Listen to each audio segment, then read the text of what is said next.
settle down for everyone. No, it's a Sunday morning, an unusual time for all of us to be in the temple.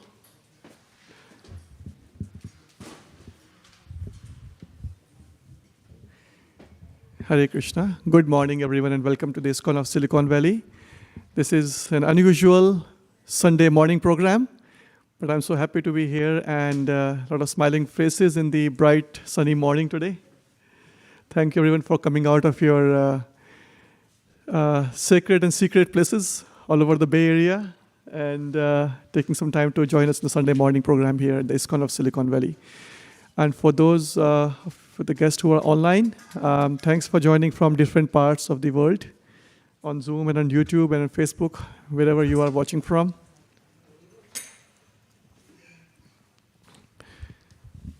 So we'll start with a Kirtan, Radha Madhav Kirtan, but before that, a quick introduction of what we are doing today. So we are located in 1965 Latham Street. Is the right address? Now, I don't know, it's just a coincidence, some kind of correlation or whatever you can think of, but 1965 also happens to be the year when the Hare Krishna Mahamantra, in a very structured and in a very, very organized form, with an objective and a mission, was brought out of India to the Western world. So we, at the ISKCON of Silicon Valley, are following the guidance and footsteps of His Divine Grace A.C. Bhaktivedanta Swami Srila Prabhupada, who is seated on its seat on my right side here. It's called Vyas-asana. And what His Divine Grace A.C. Bhaktivedanta Swami Prabhupada, or we call it Srila Prabhupada in short. So what he did was, he took up the teachings coming down from thousands of years ago, and the most recently, 500 years ago, those teachings were made available to everybody in the world in a very, very open form, like an open pot of nectar or honey, by Lord Chaitanya Mahaprabhu, who is an incarnation of Lord Krishna. He's a divine personality himself. And he appeared in West Bengal in India. And then based on the teachings and the disciplic succession over the past 400-ish years, Srila Prabhupada, with a lot of struggles and a lot of efforts, but his blessings were there from his spiritual master, his teacher, Siddhanta Saraswati Goswami. And then based on that, he came to the Western world in 1965. So I don't know, this is, for me, here, 12th year, maybe, yeah, 12th year. No, this temple has been for 11 years, right? Yes, so 11 years here. And I never noticed this number of this location until I just realized last week. Well, 1965 has a meaning, because this is when Srila Prabhupada came to the Western world. I don't know, it was in the mind of the authorities when they decided on this address. But yeah, it's a good coincidence. So we'll do the Radha Madhav Kirtan, and we'll discuss some topics from Bhakti Yoga today, which is the prime or essential topic of what we do here as a preaching center in the Mountain View Bay Area. Anybody here for the first time? Okay. Oh, welcome. What brought you here today on a Sunday morning? She's my sister's daughter, so she's the first time actually. She was visiting us. Okay, but you come here regularly. Okay, so you brought her here. Good, thank you. What's your name? Charita. Wonderful. Character, right? Charitamrita. Jaya Radha Madhava Kunja Bihari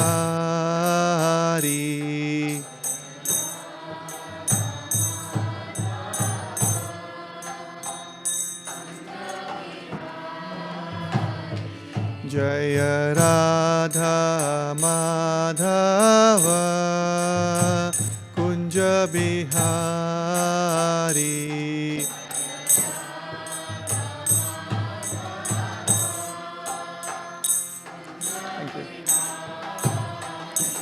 Jaya Gopi Jana Vallabha Girivardhari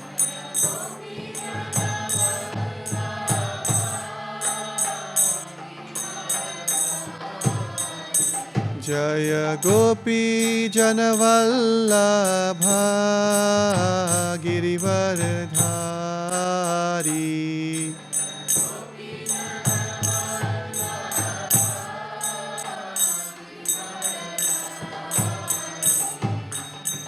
Yaśodā-nandana Brajajana Ranjana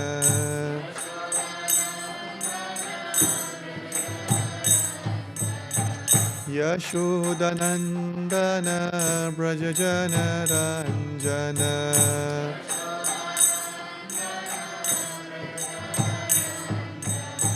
Yaśodā-nandana Brajajana Ranjana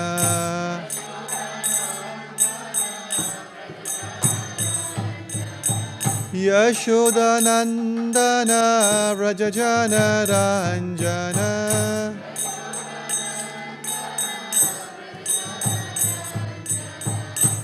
Yamunatira vanachari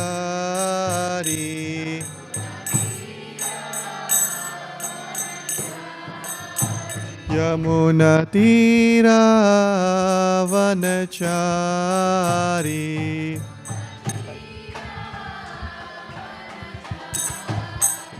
Jaya Radha Madhava Kunja Bihari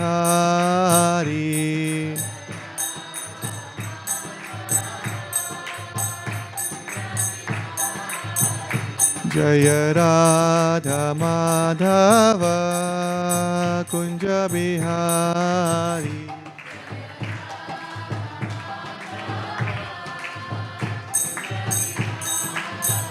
Jaya Gopi Janavallabha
All your heart, lovely. One last time. Jaya Radha Madhava Kunja Bihari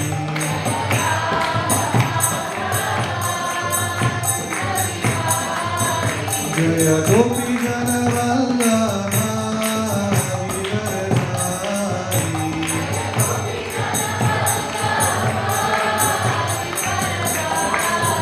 Jaya Gopi Janavallabha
Hare Krishna, Krishna Krishna, Hare Hare, Hare Rama, Hare Hare.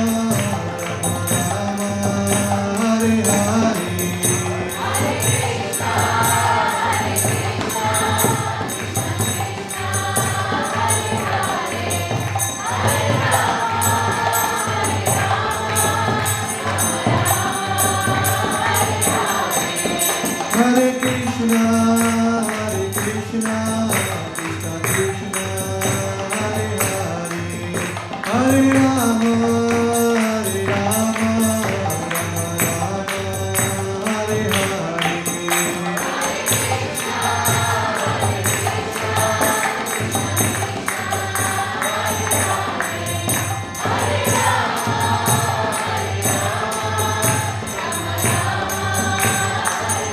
Jai Gaura Hari Bol, Hari Bol, Hari Bol, Jai Gaura Hari Bol.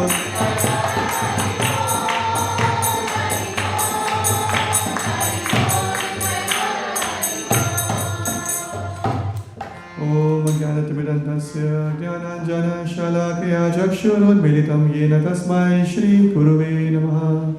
Shri Chaitanya Manobhishtam Stapitam Yena Bhutale Swayam Rupa Kadamahyam Tadati Swapadantikam Vandeham Shri Guru Shri Yuta Patakamalam Shri Guru Vaishnavamscha Shri Rupam Sadrichatam Sahagana Raghunathanvitam Tam Sajivam Sadvaitam Savadhutam Parijana Sahitam Krishna Chaitanya Devam Shri Radha Krishna Pada Sahagana Lalita Shri Vishakhavitamscha He Krishna Karuna Sindhu Dinabandhu Jagatpate Gopesha Gopika Kanta Radha Kanta Namostute Tapta Kanchana Gaurani Radhe Vrindavaneshwari Vrishabhanu Sute Devi Pranamami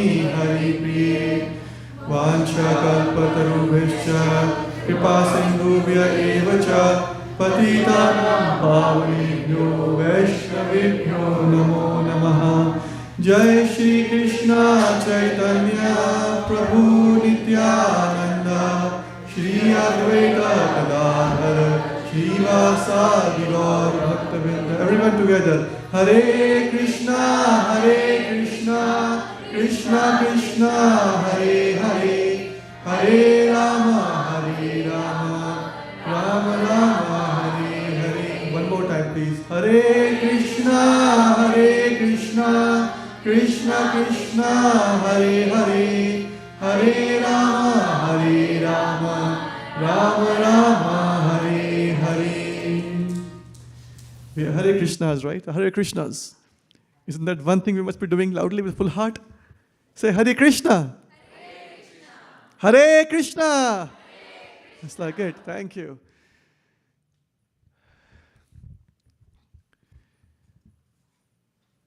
Any French speakers here? Like with just a French accent? Or anything about French language? Just had the Paris Olympics, right? Anybody who was following Olympics? Oh, Arman, Amira. Okay. What's your favorite sport? Basketball. Okay, I was afraid fencing, like close to you. Or boxing, like this, not like that. Okay, and yours? Oh, so Steph Curry, right? We have all good stories and news. Good. Anybody else following Paris Olympics? Tennis. Wonderful. Where are you from? Oh, we're from Vancouver. Vancouver. Wonderful. First time here? No, we've been going all week so far. Okay, great. First weekend here. Welcome. Thank you for joining us on Sunday morning, and happy to have you here. So yeah, something happened in Paris, right? Olympics. I'm not going to talk about the Olympics today, but just trying to understand who can teach me the right pronunciation, like the accent of Paris, like called Louvre, the Louvre, like the museum. How do you say that? Louvre? Louvre? Louvre? Louvre? See, everybody's different. That's why I was asking, is somebody genuine French speaker here? Well, Canada, right? I mean, Well, I've been to the Louvre and they I trust your pronunciation. Thank you. That was my point. Okay. All right. And yeah, we can see Eiffel Tower and what's the next thing? Arc de Triomphe. Is that right? Oh, okay. Arc de Triomphe. It's a gateway, right? So anybody who has not seen this picture, I mean the gateway, right? It's like a gateway. It's one of the few monuments from Paris. And if you're lucky enough to be there to see it in a clean environment, yeah, please do so. It's not usually so clean around that. Anyway, so gateways. So gateway is, this is a word that can be used in a variety of ways. Anybody has been through a gateway, has seen a gateway, maybe can explain what a gateway means? And please use the mic. We need a lot of mics today, Charoni Mai Prabhu, if you don't mind.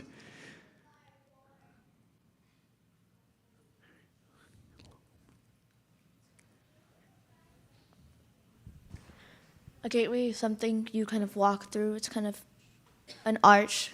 Usually it has an arch over it. You kind of walk through it, and it sort of, most of the time, it symbolizes something. Like if you walk through a gateway. Walk through a gateway, it's an arch, and it symbolizes something, like a monument. Great, Yes. good. Gateways, anybody who recognizes this gateway? Famous picture? Gateway of India, thank you.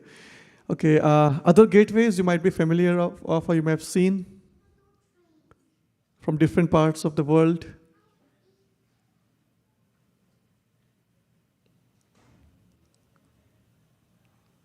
Nobody has seen a gateway? India Gate, right? Other gateways in the US? Golden Gate? there's a one of those. Can you use the mic, please? Yeah, because the audience on the Zoom call and they cannot hear if we don't speak on the mic.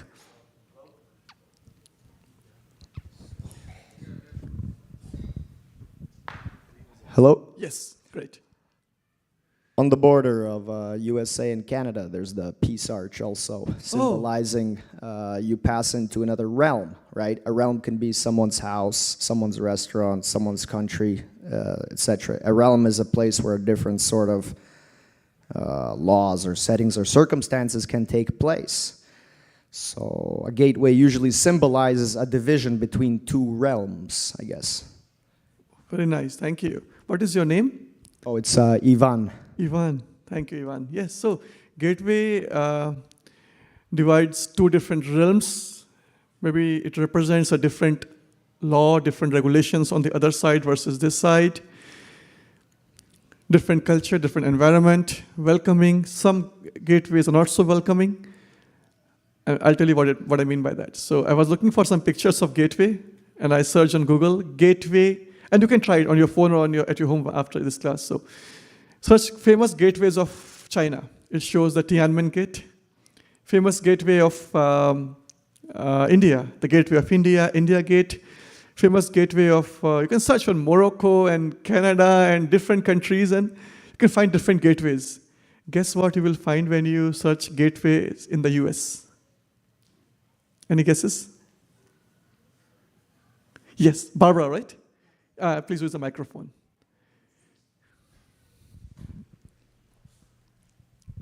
Thank you. Do I have to push it? Oh, okay. Hi. Golden Gate here is, Okay. you know, and when you go across the Golden Gate Bridge from, I don't remember near Mount Tamalpais, and that they have the archway, and it's a tunnel that you actually go through Sausalito and to the bridge. Yeah, so it's bringing you from one good, place thank to you. another. Yeah, but that's for somebody who appreciates the Bay Area, California, and flew all the way 1,000 miles from somewhere else, you're Midwest, right? See, so that's how people in Georgia appreciate the Bay Area. But if you ask Google, you know what Google shows? Internet protocols, gateway for data processing, gateway companies, data processing companies, payment gateway, PayPal, all of these payment gateways. So it's a real, you can just try it out right now if you like. Gateways in the US, and it shows all the gateway companies. So that's the culture, Ivan, right? From other parts of the world and this US, right? We were thinking of the same thing when you said American gateways, the same thing. You drove through, yeah. Oh, yeah, okay. But yeah, in the American context, the definition of things change here, right? I used to have something called football earlier, now it's a soccer. And then anything, another thing, the American definition or the names? Wasn't Bing a gateway? Oh, which one? Bing. Bing? Bing, yeah, I know Bing as the Microsoft, the Internet Explorer thing, right? The new Bing. Yeah. Is there another real Bing before, like physical Bing before? Okay, I don't know. Yeah, so it's all about, our culture is all about technology and data and money and processing everything to the gateways. Anyway, so gateway word can be used in different contexts. There are different gateway products. So I'll give you an example. Those who like to shave hair, men obviously. I know the shaving, the Harry's, I think that brand like sell like the handles, and the subscription to the products for long-term use is a real money or profit-making product, because the gateway they use as something which is attractive, easily accessible, lucrative to people, and it's available easily. So yeah, you go and like get $8 or $10 worth of something, small product, and then after you open the box and you realize after some time, like, yeah, I have to get subscribed to this. You know, there's a conditions or strings attached to it. There's a star mark. Like you have to get the full product that brings the profitability to the company. So gateway product is something that they use to launch as a new product to introduce three things. Availability, yes, we are available in the market. It's attractive, yes, it's an attraction like a Gateway of India or a gateway, the Arc de Triomphe, or some kind of a welcoming gesture, right? And it's accessible. People can go and check it out and love it. If they love it, and then they can buy more of these. But then that's not the real profit-making thing. But gateway the gateway product does a very important role. It has an important job to attract the people and bring the concept out in the market. And now, what happened here? Yeah, okay. So, how about printers? Anybody stuck with 5-year-old printer and still spending like $100 every year, every 6 months maybe to print by the toner cartridges? Yeah. I used to sell that all across Russia, biggest company. So if you can pick up the microphone, Ivan, again, please. So you used to sell the printer or the money-making business of selling cartridges? What makes more money? Well, it started with printers, and then people started repairing printers. Mike. This one doesn't work. Oh, can I, because we have audience on the Zoom. So first in the 90s, the printers would be repaired. Yes. And then the bigger companies, the OEMs, they'd catch on to that. So they made the printers cheap. Mm-hmm. So printers, and they realized this, printers became a gateway. Yes, good. So you'd buy a printer for $10, $15, sometimes even free, depending if you're a student. Then you come home, you got one cartridge, and now the cartridge in there, what you don't know, is actually 25% full. So then it runs out in a week or two. You got to go to the store, and lo and behold, you realize it's $200 for a cartridge, or $95 or $80, depending on the quality you got. So yeah, that's definitely a gateway product. Definitely, thank you so much. It's always great to have people from different perspectives and professions in the discussion, so it adds a lot of value. Thank you, Ivan. Yeah, so gateway, is a product. The printer is a gateway product, and OEMs you mentioned, $10 for free sometimes they would sell it, and then the real money they're making is from the selling the ink and repair, and then the toners, the cartridges. How about anybody does the taxes on TurboTax? I do. Any experience with TurboTax? Okay, it's free. Subscribe to it, log in, and then you file the taxes. It adds up 100, 150, get the state taxes filing, and then ID theft protection, this and that. And very quickly, it's like in a few minutes, you start clicking, and then how much is that? 200 plus. So what is the gateway product here? The small Intuit card they sell on the Costco windows, the shelf. Get the Intuit TurboTax software. Or just free filing, right? Gateway cities. So when I came to the US, 13 years back, 12 years now, 13, yeah. So I landed in a place in the middle of nowhere, guess, Michigan, Detroit, Ann Arbor. And my impression of the US was high-rise buildings and fast-running cars and everything. And interestingly, the place that makes all the cars for the US is just land, barren land everywhere. If you go to the Midwest, it's a lot of land. And the only high-rise building I saw was in my university, nowhere else. So that's like a gateway city. What is a gateway city? What we see in the pictures, in the movies, and all the advertisements. What are the gateway cities of the US? Do you see Rochester in Minneapolis kind of area? Those small cities. We see Los Angeles, Houston, Skyline, New York, San Francisco, Golden Gate Bridge, right? So those are these are the hubs of economy. These are the gateways for the economy. The New York is everybody okay here? New York is the financial hub, and the Bay Area is the technology hub, right? Houston is the hub for oil and gas. And in Canada, there are only two hubs, left and right. You know what they are, okay?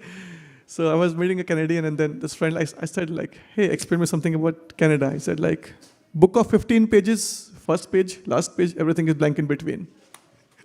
That's what this guy, so Vancouver and Toronto, the gateway cities, right? So those are the gateway cities. Now, anybody knows what are gateway drugs? Yeah, microphone, please. Yeah, we know this well in Russia. Alcohol and cigarettes can lead to more stronger drugs, which can make people addicted and in pain.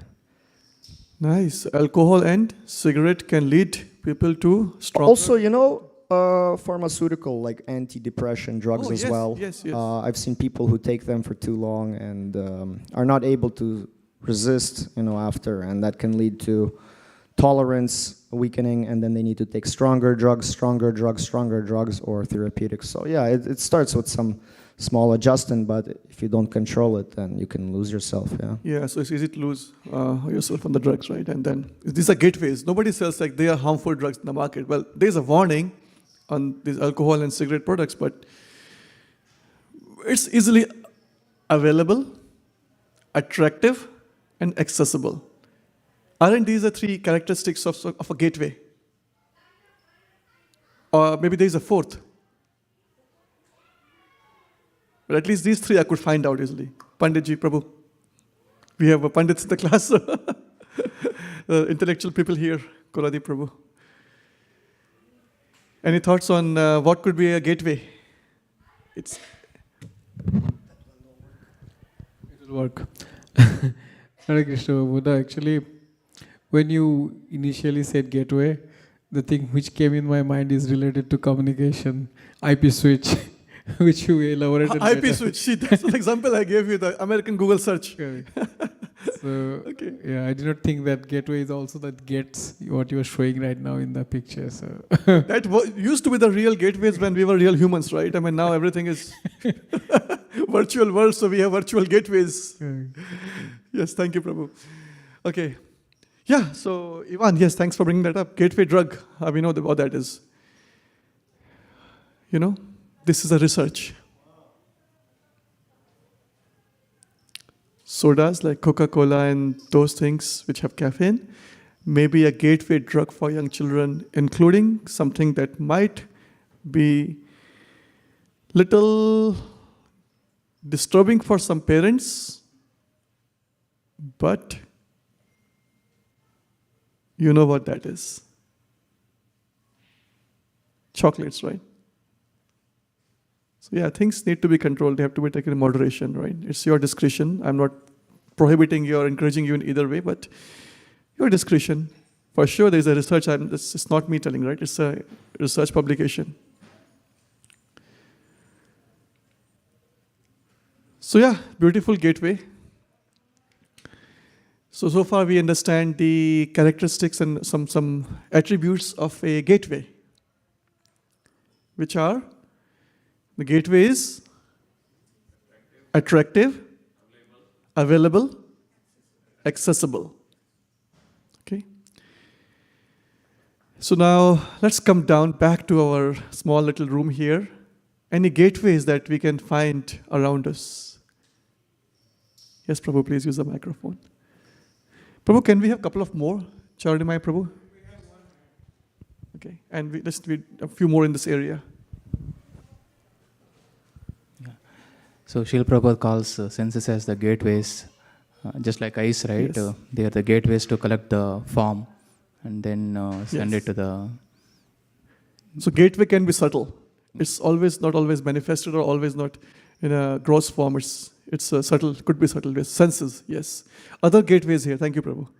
Other gateways, yes. We need one permanent in the back. Let's leave it there.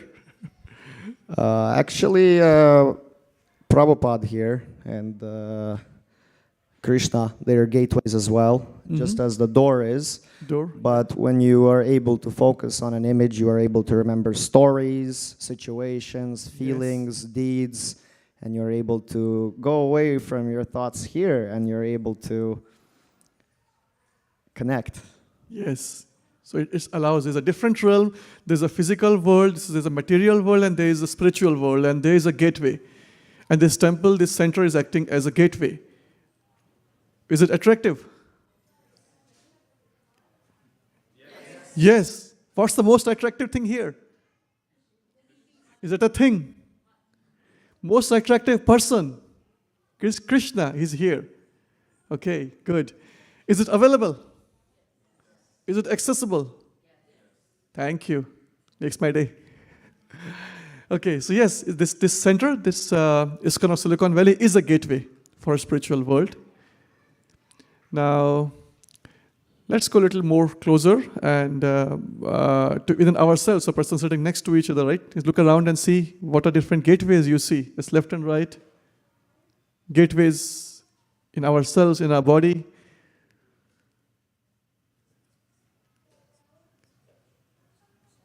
Are there any gateways? Eyes, thanks Barbara, okay. Ears. Mouth.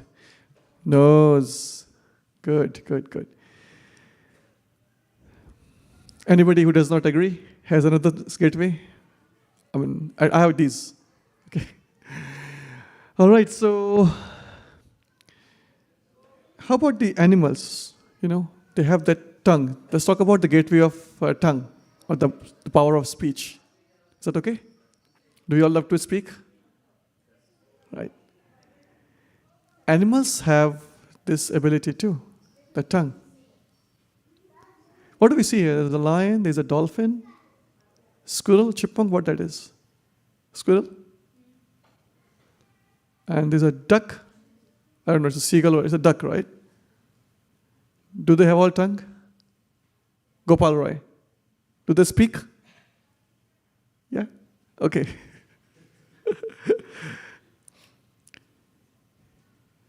So, yeah, tongue is a gateway sense. What kind of sounds, they all make? Like they just make sounds for, we can consider them babbling and some kind of noises. Some are sweet, like the cuckoo bird and those things. But most of the time, the sounds the animals make, or the birds they make, they are mostly in the search of basic necessities of life. Like if find a food, hey, I found a bag of grain here. Vicky dropped some pack of some rice and something here, and just come over, everybody, within like no time, everybody's here. All the birds are here, and Vicky's balcony and patio, and then picking up grain by grain. Or there's a mating call, right, to find a partner. Defense, right? They see a threat, they make defensive sound. So they use all the tongue all the time, right? Gestures. These actually the macaw and parrots I've heard they can be trained, but they have a repetitive sound. They can learn, and there may not be feelings or emotion or a meaning behind those voices if they are repeating like a human sound. Like, might be somebody's parrots like train Krishna, Krishna, Krishna all the time, but it doesn't know when to chant Krishna, when not to chant Krishna. It just says Krishna, Krishna all the time. Anybody knows Coco, the gorilla? Adinath Prabhu. Yeah, please, if you can tell everybody who was that. Yeah, a little bit. It's an interesting fact, right? Coco the gorilla.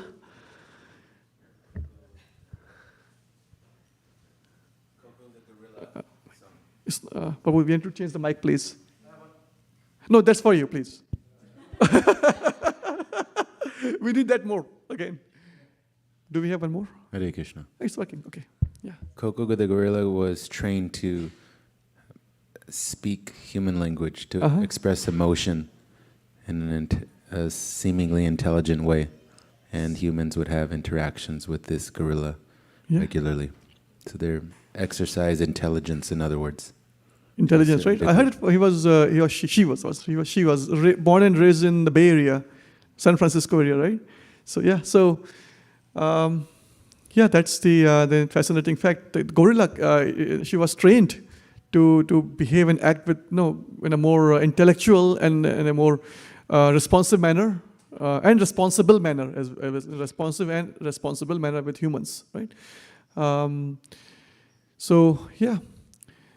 However, the human tongue now what makes us different as humans? The ability to speak. Barbara, yes, please. If you can pass on the mic, the back, please. Discernment. Discernment, yes. And how? Because we know from right from wrong, but an animal is instinctual, so they're just going to go by their ability to eat, sleep, and survive. Yes, thank you. So our speech as humans, there's a discretion that we can exercise, discernment we have, and more into, if you look into the way we speak, there's a grammar, there's a syntax, there are emotions, there are feelings. Humans can create poetry. Humans can give rise to emotions in some people. When we speak, we plant a seed that is consequential. But if the human tongue is not used in the right way, they say the tongue has no bone, but it is strong enough to break a heart.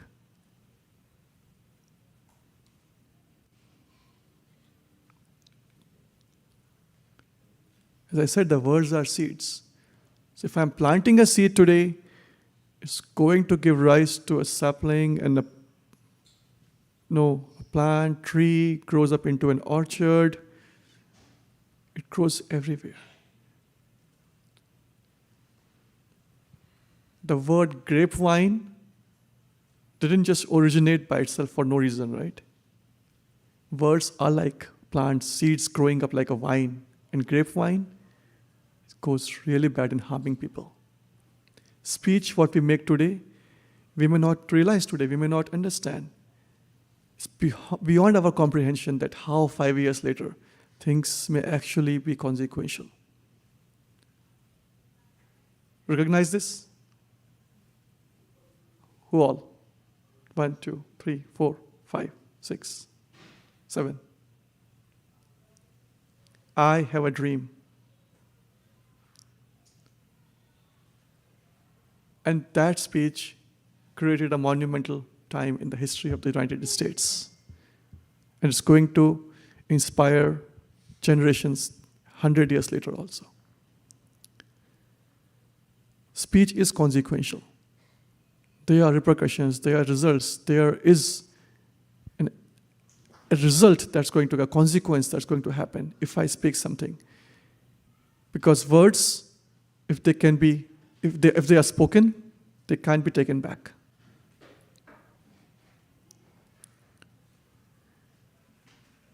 And if it is a bad word, the words, there was a poet, Carl Sandburg. He said, the words can be forgiven. The words can be forgiven. They can be forgotten. So it's very important to exercise the control on the speech. And that is the topic for today, as you may have understood by now. So the ancient wisdom literatures, and specifically Srimad Bhagavatam actually tells us today, if one is able to control the tongue, then one is understood to be in full control of all the senses. And I believe it was Bhaktivinoda Thakur, right? He said, Sharira Vidya Jal, Jatendriya Tahe. Bhaktivinoda Thakur, right? Poem, yeah. Jatendriya Tahe Ka. But of all the senses in the body, the most voracious, the most dangerous gateway is the tongue. We can control all of that. All the emotions, anger, feelings, actions, but controlling that tongue is the most difficult thing. And that's what Bhagavatam tells us, that one cannot be considered a fully self-controlled person unless the person controls the tongue.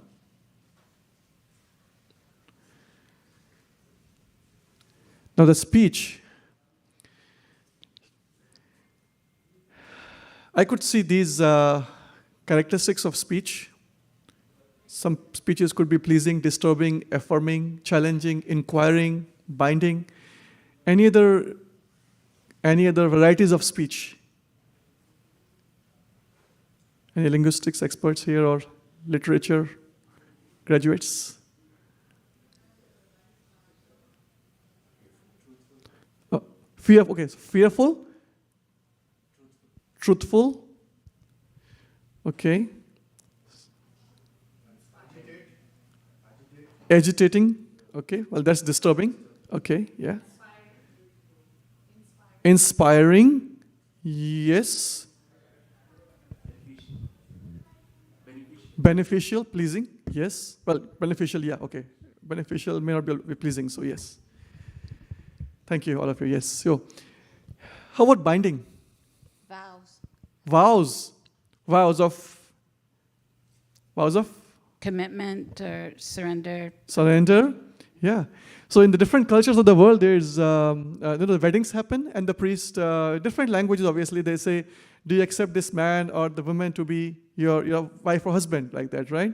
And they say in the, what? Anyone remembers that? In the hour of happiness and distress and sickness and health and rich and poor, what is that thing they say, right? The priest.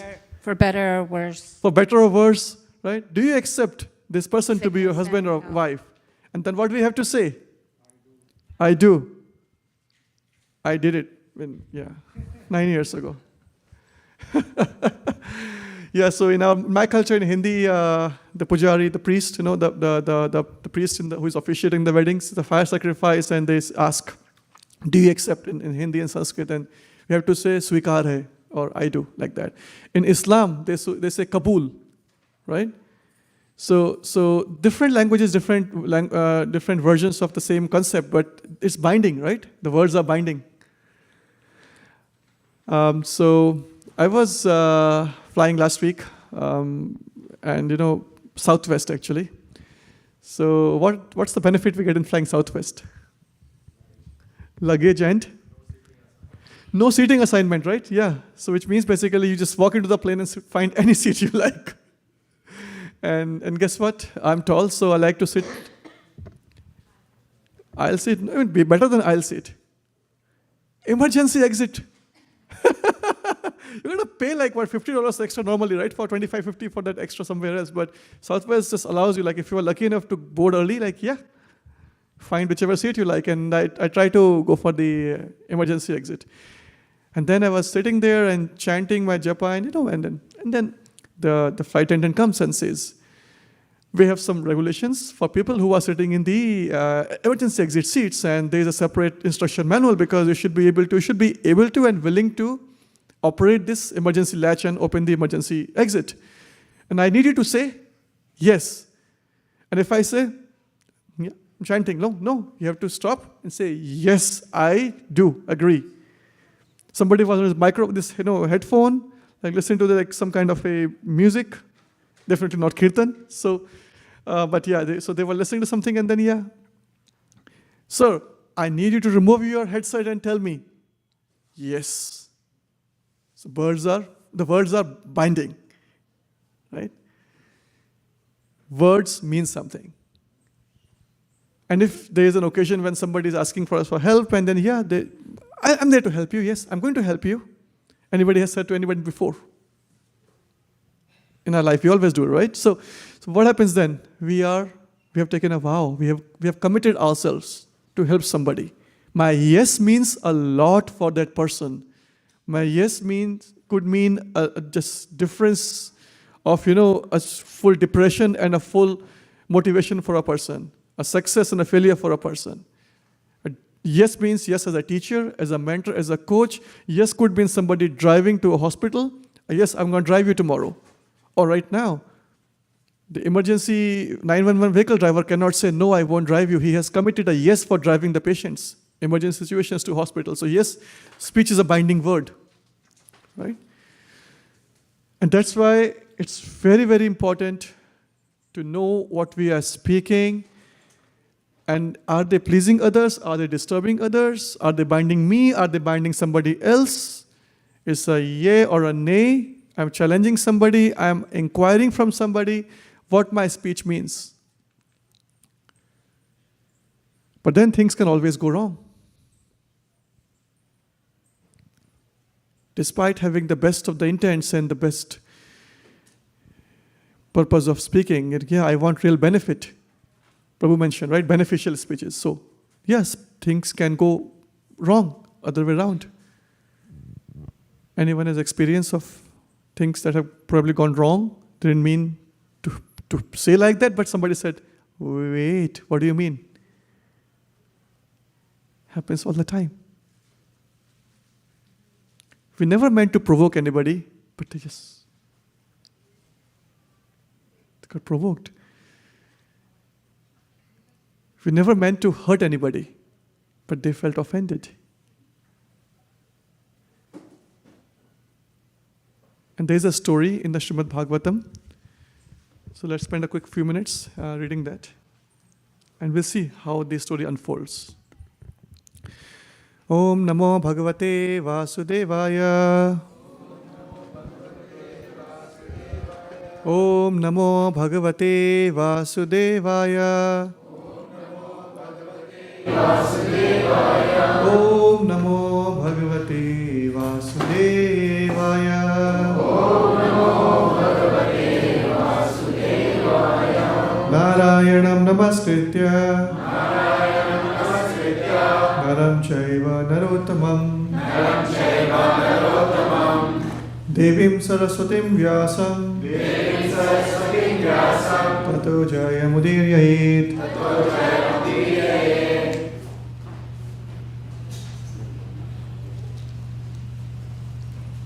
So there's a king. Once upon a time. And he's very rich, like all kings are. And powerful. And has accomplished every possible thing one could ever achieve in the material world. And beyond that, the spiritual world. Our history is full of kings and rulers and dynasties, and they have achieved so many material possessions and assets and opulences, but they failed to achieve the spiritual realization.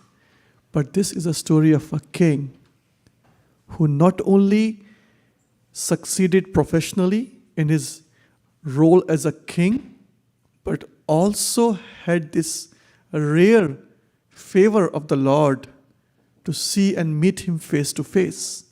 And if somebody has earned that moment of associating with the Supreme Lord, then what else do you think that person needs? That's the entire purpose that we are using this gateway and this Krishna consciousness culture for, right? To get close to Krishna. But then how the things can turn around after somebody actually sees and meets Krishna and Vishnu personally. So this person's name is Chitraketu.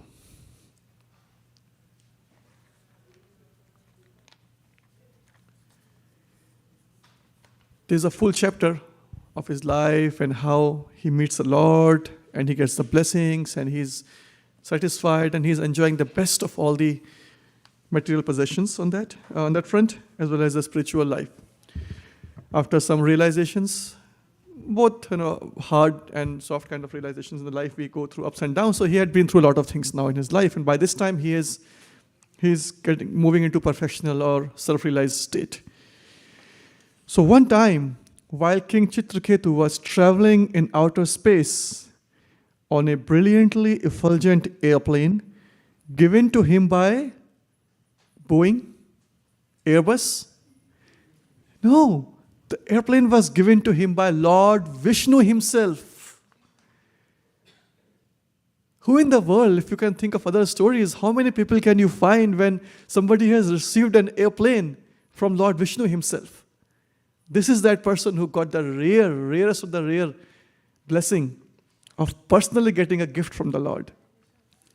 And then he was flying high in the sky, and then he saw Lord Shiva surrounded by Siddhas and Charanas. Okay. Lord Shiva was sitting in an assembly of great saintly persons and embracing Parvati, his wife, on his lap with his arm. Chitraketu laughed loudly and spoke within the hearing of Parvati. Chitraketu said, Lord Shiva, the spiritual master of the general populace, is the best of all living entities who have accepted material bodies. He enunciates the system of religion, yet how wonderful it is that he is embracing his wife Parvati in the midst of an assembly of great saintly persons. Lord Shiva, whose hair is matted on his head, has certainly undergone great austerities and penances. So it's not like our people, you go around and see their hair are matted and they have locks. Some people may have unclean habits. I'm not saying all of them, but some of them may have unclean habits. So they are lazy, they don't get up in the morning, take shower, they don't cut their hair, and starts getting, accumulating dust and dirt all over the time. And for years and years, they grow long mats of hair. But no, this person, Lord Shiva, is different. He's so absorbed and engaged in devotion and doing his practice, his transcendental practice, that he has forgotten to take care of his body. And that's why it's mentioned, he has undergone great austerities and penances, not because of laziness. Indeed, he is the president in the assembly of strict followers of Vedic principles. Nonetheless, he is seated with his wife on his lap in the midst of saintly persons and is embracing her as if he were a shameless, ordinary human being.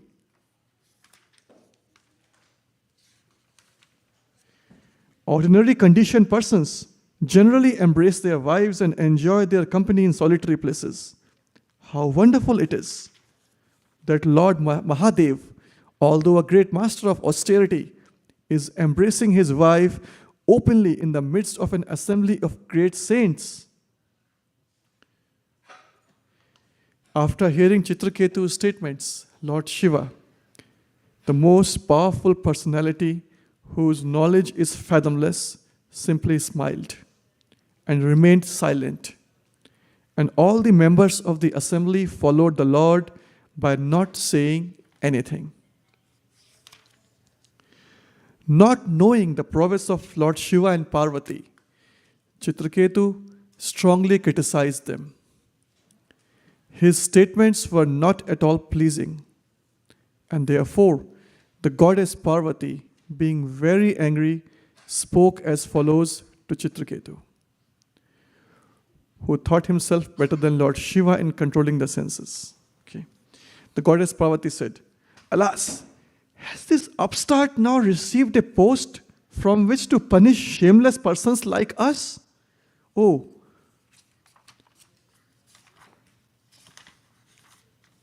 Has he been appointed a ruler?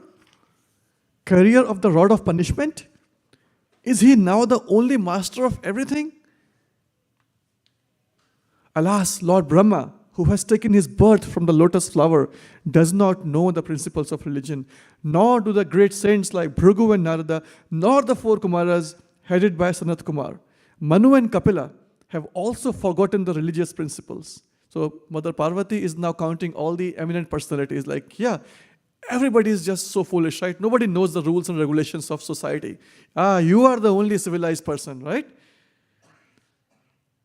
I suppose it because of this that they have not tried to stop Lord Shiva from behaving improperly. So all of them are sitting here, they are watching, but they don't have this culture of civilized society, all of these eminent personalities. So they don't stop Lord Shiva from embracing me. Who are you? Oh, you are the only civilized person in the entire assembly here. Yeah, I know it. Now, this Chitraketu is the lowest of Kshatriyas. Now she speaks the reality, and she is getting angry with him. This Chitraketu is the lowest of all Kshatriyas, for he has impudently overridden Brahma and the other demigods by insulting Lord Shiva, upon whose lotus feet they always meditate. Lord Shiva is personified religion and the spiritual master of the entire world, and therefore Chitraketu must be punished. This person is puffed up because of his achievements, thinking, I am the best.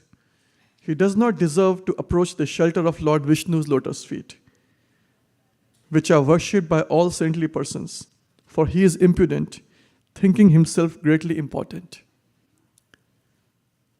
So now here, you see Goddess Parvati, the wife of Lord Shiva. She is referring to Lord Vishnu and saying this person does not approach the shelter of Lord Vishnu's lotus feet. But right before this incident, if you want to read it, it's written there that he had the personal association of the Lord and he was gifted a divine aeroplane, a celestial aeroplane, by the same Lord Vishnu. Then what went wrong? O impudent one, my dear son, now take birth in a low, sinful family of demons, so that you will not commit such an offense again toward exalted, saintly persons in this world. And the story goes on, and this king, Chitraketu, he got this curse, and he fell down to the lower realms, and he had to abandon his celestial, opulence, and then he had to take a birth as a demon. That's a different story. But now, what could have gone wrong, or actually what went wrong? So our acharyas and Srila Prabhupada, actually, they have detailed commentaries on this. So one thing I'd like to point out here is very important. So Chitraketu's intent. Srila Prabhupada explains in his purport, Chitraketu appreciated the exalted position of Lord Shiva, and therefore he remarked at how wonderful it was that Lord Shiva was acting like an ordinary human being. He appreciated Lord Shiva's position, but when he saw the Lord Shiva sitting in the midst of saintly persons and acting like shameless ordinary men, he was astonished. So Vishwanath Chakravarti Thakur remarks that he actually criticized Lord Shiva, but it was not an insult like other people in the past have done, like somebody named Daksha did in the past. So it was not meant to be an insult. And then this is also told that the purpose of why he criticized Lord Shiva is mysterious. It's not easy for the common man to understand that. So it can be only understood by following the instructions from the previous teachers in this system. But one thing which is very clear here is,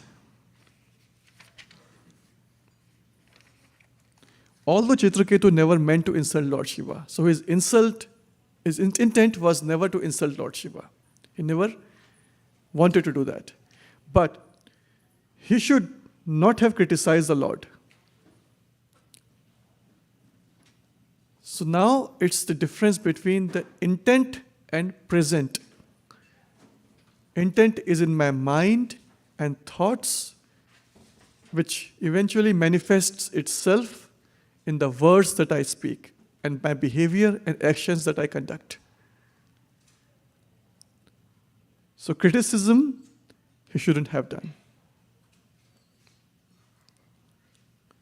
One should not find faults with the sun, although it evaporates urine from the street. Somebody might say, sunlight is everywhere, it evaporates all the urine and all the dirt and everything, right? So basically, it makes the sunlight impure.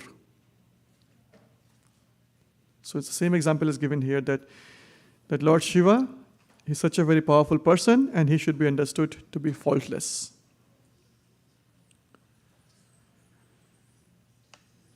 So we'll take a quick 5 minutes, or maybe less than 5 minutes, pause at this point and get some audience, participation here and see what do you take away from this story. The intent was pure, intent was harmless, but the speech, the choice of words, and the behavior, it ended up with just complete disaster.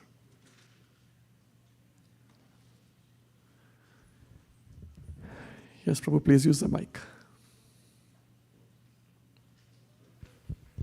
Prabhuji, I have a question here. Yes. So generally, when your words are based on your intention, you speak what you are supposed to be thinking inside the mind, thinking about a particular thing, right?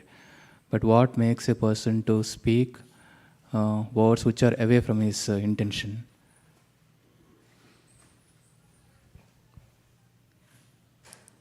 Why that imbalance comes?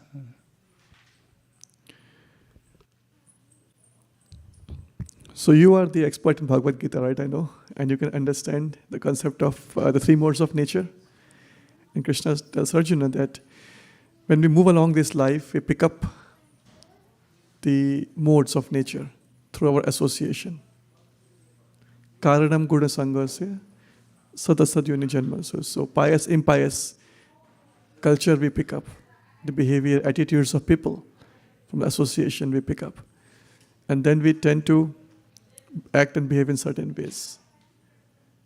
Purusha prakriti sthito hi bhungte prakriti jahan gunan karanam guna sangha. So we move along this life and we pick up certain things in our character. And actually, my concluding slide is going to elaborate a little more on that, if you can hold on your thought until that point, and we'll discuss that again. But it's very much to do with the modes of nature, and it's not in isolation. As I said, speech is planting a seed. What actually manifests itself as a tree has got to do a lot of things with that. And we'll go over that. I'll show you in a few minutes. In that sense, the living entity has no control, right? If you are attributing it to three modes. Well, we have a free will to choose the modes, to choose the people we are associating with.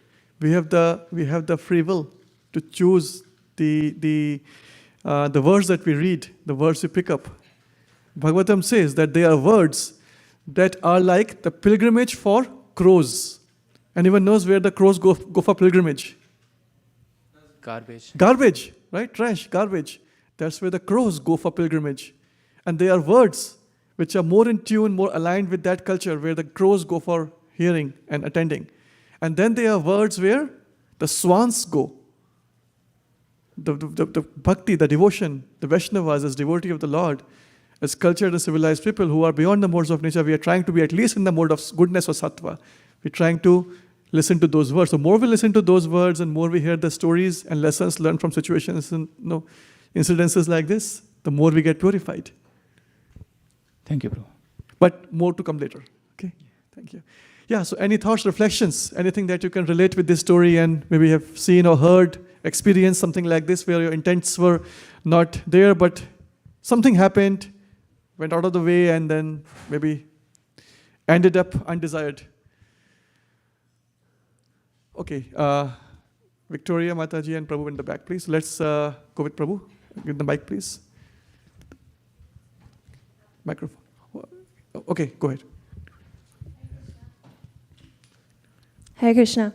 So I was thinking, like, in addition to how you said goodness, passion, and ignorance can influence what we say, also I think culture takes a big role in it. Mm-hmm. So there have been many times, like, my husband is Indian, he comes from an Indian culture, and I'm American. So just due to the different cultures, he'll say something that's like totally, he doesn't mean anything by it. But I'm like, what did you say? Like, you know, and it took a long time for us to really understand each other in that way. So I think in addition to like who you associate with, I think culture plays a big role in it.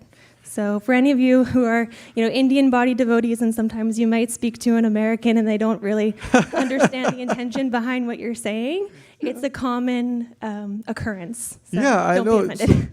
I think it was one of the senior people. I was listening to his class, and he was stopping by in a car and coming out of the car. And no, I think he was leaving. He was leaving, and he heard the feedback. Prabhu, your class was terrible.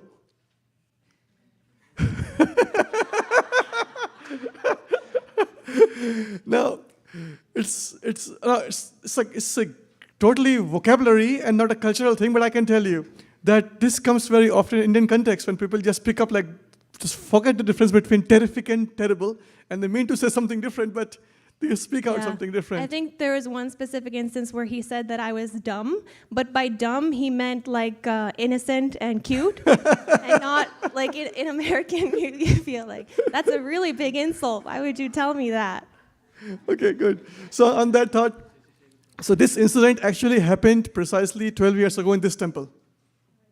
And those gentlemen, those Prabhus were not here, so I'll tell you the story, but I was hearing the story. So now in the American context, I don't know if it's in the Canadian here, I'm pretty sure. Oh, where is Ivan?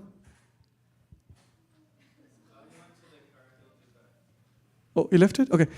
So maybe I don't know about European culture, but in India, you know, so we don't understand, at least I didn't understand when somebody says, I'm good. Like, tell me honestly, those of us who came from India, who knew what the meaning of this is, like, somebody says, I'm good. I did not understand. Anybody with me? A lot of people, right? So, I'm good means I'm fine, thank you. Right? So, same temple hall, prasadam was being served on a Sunday evening feast.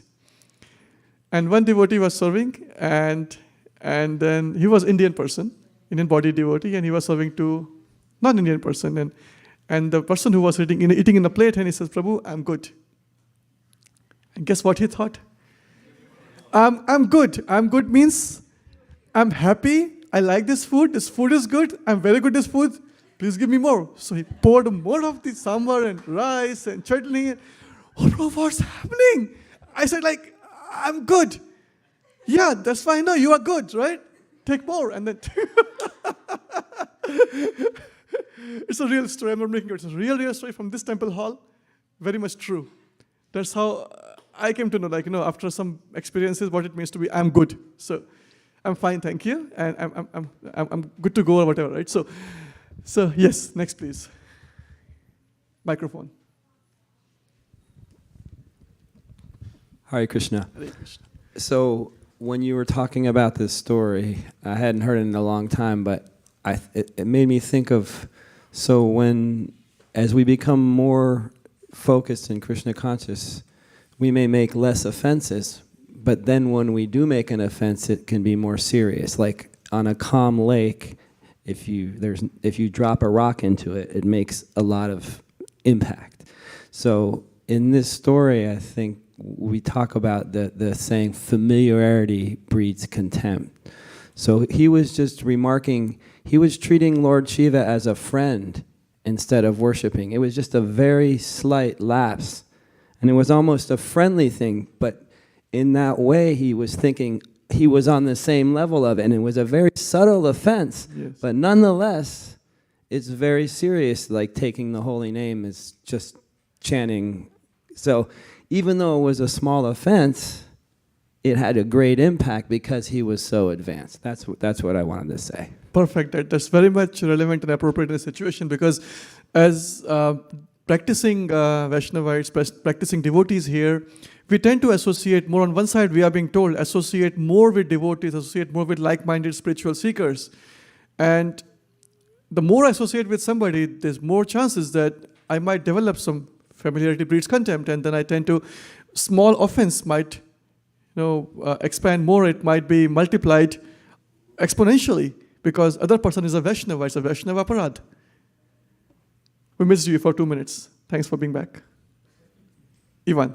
Oh, I have something to add to this actually. That's why I was asking for you. Like, you were not here that time. My dog almost died in the car. Okay.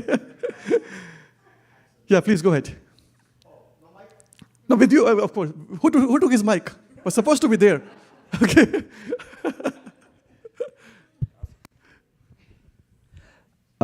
Actually, I think this is a very interesting topic because it is so hard to figure out how your choice of words can disturb someone. And we have this in our daily life all the time. Even as friends, me and Liam, like while we're working, we can disturb each other, even we know each other. Mm-hmm. So another thing is we travel a lot, so we go to different places and can meet new people, and that's always new interaction. And we notice that assumptions of someone, and basically watching out how will you disturb someone. So when you are going to speak to someone, you don't know, will your words disturb them? And that is the thing where you should stop, take a second, and look at the other person. I think in this situation, it's King Chitraketu. Chitraketu, yes. I read this too, and I think he didn't take the time to just study the situation, to say hi to everyone. He jumped into assumption. Yes. And because he jumped to assumption, he bring that reality, that thought, that feeling. No one was looking at that thought or feeling, but he brought that thought and feeling to the circle of holy sages. Yes. So maybe if he took a second, instead of rushing into it, I'm the best, I'm so good, I'm going to help you all. Instead, maybe if he stopped and looked first and did the namaste, Mm-hmm. Yes. and he would learn who is there, what they are doing, how they are doing in the moment, maybe that would help a bit to not disturb, but to work together.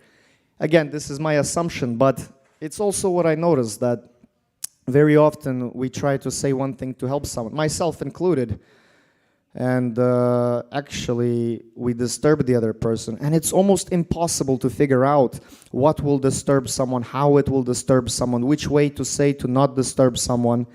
But I think the only thing that can help here is just taking a moment to be slow and see the other person and talk with them question-wise before assuming and putting some reality, for example. Yeah, that's a very good point, and that reminds me of the direction, the advice my teacher, my spiritual master, he gave, just rule of 1/3. Just cut it in 30% and see 30% more time to respond or 30% less reactive. Try it out.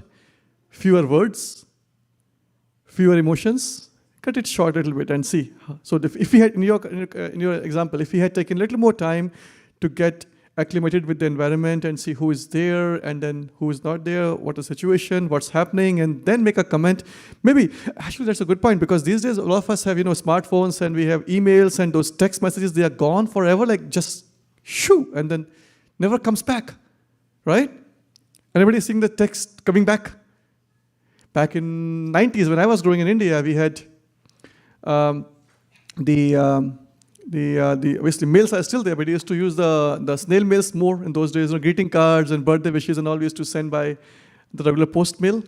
And then, of course, phones were there, right? I didn't grow up in like those days. So 90s phones were there, but at my home, we didn't have a personal phone at home. So what we used to have is a public phone. Who knows PCO? So in India, there's something called a PCO. It used to be back in those days. So PCO is a small booth, probably a little bigger than the size of our telecast room, right? And there would be like a 1 or 2 phones, fax machine, a photocopier maybe, and then one person sitting with a cup of tea, and then just go and dial the number. There's a meter on the screen, and then the meter runs per second of like beep, beep, beep, beep, beep, beep, 4 rupees, 5 rupees, 6 rupees, 7, 8 rupees. And like in those days, like 20 rupees were like, you can get a full meal in 20 rupees. So like it means a lot. So then, and then in the evening time, we used to have some reduced rates. It's called off-peak hours. So government would allow us some off-peak hours. After 6 p.m., the rates are reduced. After 8 p.m., 9 p.m., and so they are different tiers of pricing. And then we'd have dinner, my dad and mom, and just go for an ice cream, right? Like we have Baskin Robbins and those things. So we have those ice creams, Vadilal shop, and then we go to PCO. And in the morning, my mom and dad would be really annoyed, really frustrated with something happening in the family. Somebody in my cousins, uncles, and aunts would do something, and then, oh no, this can't happen. I'm going to talk to him right away. I'm going to respond to him beat him like this. And by the time it's evening, we have our dinner, and then we have an ice cream. We're walking around to the PCO, and we are taking our turn because there's a line of people waiting for the phone, so we would take our turn. And then by that time, what happens to all the reaction, all the instantaneous anger that came from the noon? In the past 8-9 hours, got subsided. And then everybody was so loving and sweet and talking all the good things and wishing happy birthdays and all the festivals. And we talk about only good things and loving exchanges and greetings and pleasantries. And then, yeah, of course, the phone, the beep keeps on running. So we'll cut off the phone at that time, hang it up. So, but the example I'm giving you, what it tells us, that if we allow us some more time, right, and not let the reactions manifest out immediately, give it some time and think of the context situation, and then the things can be prevented from going worse, from bad. They are bad anyways, though, world is already bad. If you look on the news or phone app, anything, there's bad news everywhere, all around. It doesn't need to be bad anymore. So we can prevent it from getting worse next few minutes or hours. Take a minute to look at your phone and say, okay, I'll talk to you after some time. Think about it. Thank you, Ivan. So in the interest of time, let's keep moving. Slide, Prabhu. Oh, and we have Zoom users also. Okay, thank you everyone for dialing. Let's go to the slide, Prabhu. Huh? No, is it a question? Oh, okay, Kennedy is a question. Okay, go ahead. Hare Krishna. I'll Hare be Krishna. quick. Thank you so much for such a lovely topic. I hadn't thought about how many things are a gateway, especially in the sense of in America, we get taught that cannabis is the gateway drug, when in the example that was shared was soda. And so I'm like, we miss a couple steps here. And it really brought to my attention how often in communication we miss a lot of steps in etiquette, and we don't get taught things. And suddenly we're in a global position, and it's Kali Yuga. And it just feels like it's so bizarre how all of this has come together at this time when it's so easy to offend people. So I really appreciate what you're saying. And I wanted to ask really quick on the subject matter of not offending others, but also not being offended ourselves. What can we do to mitigate the damage and not end up cursing someone into becoming a demon in their next life? You know what Maharaj says? Your service will save you. That's been my mantra. Your service will save you. Find a service, find a seva to do in Krishna consciousness. Keep focus on the service. Things will happen. It's easy to get offended. It's easier to avoid that offense if I'm engaged in my service. So, go back. Okay. So now, let's look at what Bhagavad Gita has to say on this topic of, oh, Prabhu, what's happening? Oh, Prabhu, something is happening. Can I go? This is too small, actually. I don't know if we can zoom in a little bit on this one. Thank you. Yeah, so it's, in the Gita, Krishna explains in chapter 17 to Arjuna. Austerity is not fully, so it's kind of cropped out. So austerity of speech consists in speaking words that are truthful, pleasing, beneficial, and not against agitating to anyone in regularly agitating. And I think, should we go for Veda base? What do you think, Prabhu? It's a slide. Yeah, Prabhu, let's switch to Vedanta base quickly, okay? That's easier, yeah. Sorry about that. 1715.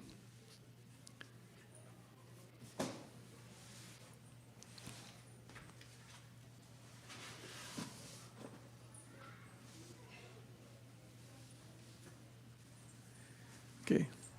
Anudvegakaram vakyam satyam priyahitam kara. Okay, satyam priyahitam chayat swadhyaya abhyasanam chaiva vangmayam tapa uchyate anudvega karam vakyam satyam priyahitam chayat swadhyaya abhyasanam chaiva vanmayam tapa uchyate. Ivan, please. Ivan, the mic. Yeah. No, the Sanskrit one, you can read it. Oh, read it again? Yeah. Anudvega karam vakyam Anudvega karam vakyam satyam priya hitam chayat satyam priya hitam chayat swadhyaya abhyasanam chaiva swadhyaya abhyasanam chaiva vanmayam tapa uchyate. vanmayam tapa uchyate. And from Mataji's side. Yeah, Sudevi Mataji.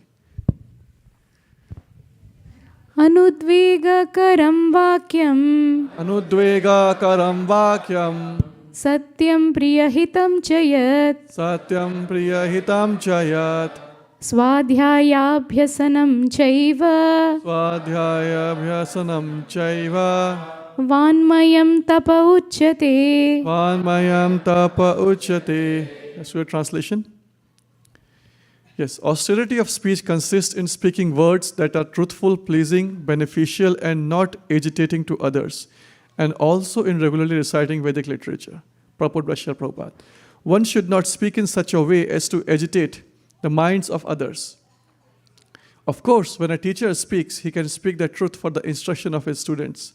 But such a teacher should not speak to those who are not his students if he will agitate their minds. This is penance as far as talking is concerned. Besides that, one should not talk nonsense.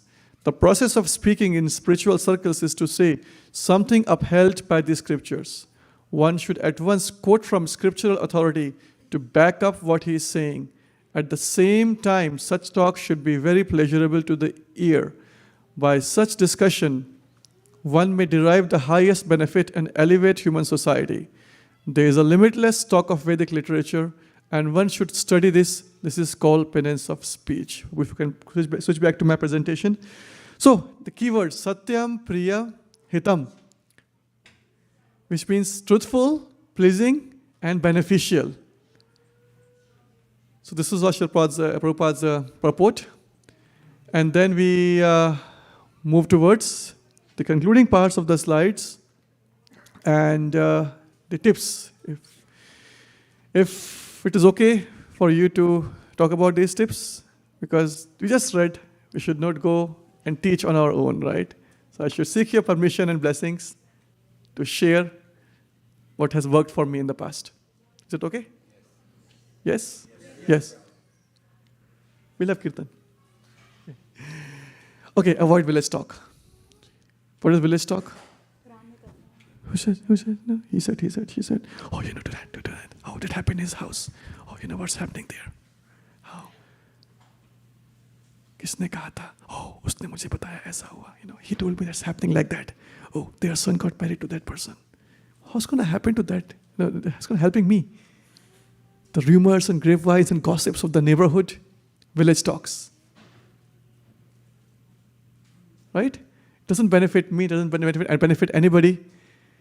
So that's one step to stay out of the controversies. And believe me, smart people avoid controversies. So stay smart, stay away from controversies and avoid village talks, please. Next one, move up the appreciation scale. Who knows what is the appreciation scale?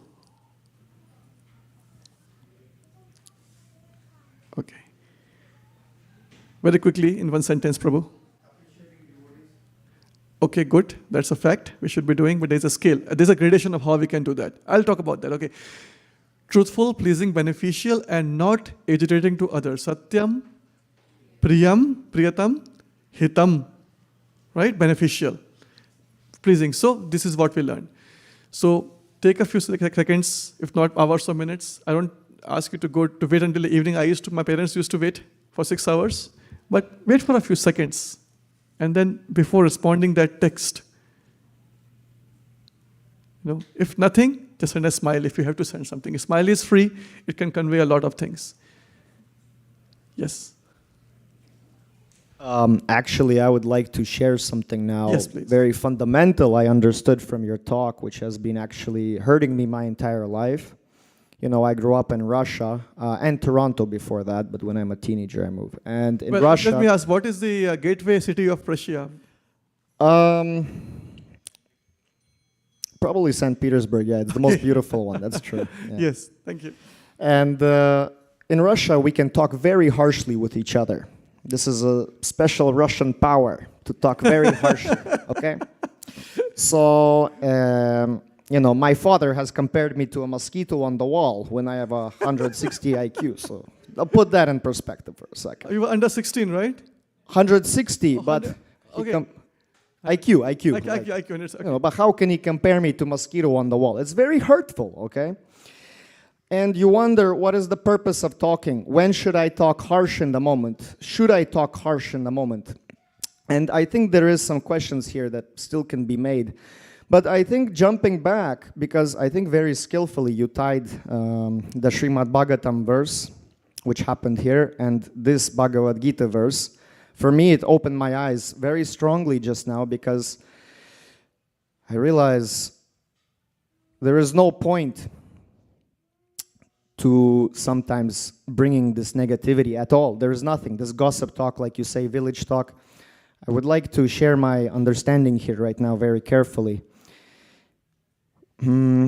This point and the reason of our life, is to learn, I feel, in our soul. Our soul feels, also, our soul is a gateway.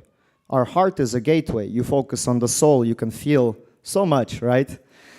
And it feels like reason and meaning of life is so we can all start to learn to live with each other without hurting each other, I think there is something in the scriptures, they say there's some state of being which is more holy, like sattva, yes. But there is another one when you are more elevated and holy feeling all the time. Sattva and transcendence, yes. And this seems like exactly what happened in the in the Srimad Bhagavatam verse where he say, displeasing things, and he break the pleasing moment of the circle. And so what is the purpose of that? It brought about nothing. It did nothing. It changed nothing good, right? And I feel like even though sometimes we can reprimand someone, maybe we should treat them more like a brother or friend or child or something, to give them more patience. And because it's just, I catch this moment so well from what you say. It's so hard for me to explain, but it does not work, the negative chastising. It maybe someplace work. I cannot judge fully. Again, in the scriptures it's right, to your student, right? To your student you can, for example, maybe your son or daughter, yes. But to other circle of people, it will have zero effect at all. And I just wanted to share my truth, that I see this as so. I can confirm from everything I've seen, and I have a lot of experience around this. So also big thank you for showing this to me. Thank you for your reflection. Thank you, Ivan. Yes. So appreciation is skill. So all of us have goods and bads, right? My skills, my good things, my qualities, and my deficiencies, my faults. I have. Anybody else? Okay, I'm not the only one. Now, one way to look at somebody else's character or his personality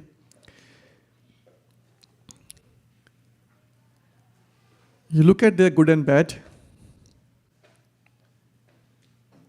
and you pick up or focus only on their faults and talk about that and criticize that person. Then there is another way. Out of all the good qualities and faults, I did not see the good quality at all. है ही नहीं. There's nothing in that person good. Only he has his bad. This fault, this issue with that, deficiency, that. Like, that guy is so bad. Fit for nothing. I completely ignored the good qualities in that person. And I'm vocalizing and I'm just talking to everybody about this bad quality or the faults of the other person. There's a third gradation where I just pick up a small iota, a small tinge of a tiny fraction of a fault in that person and exaggerate it so big that it becomes just the only thing in the world for me and everybody.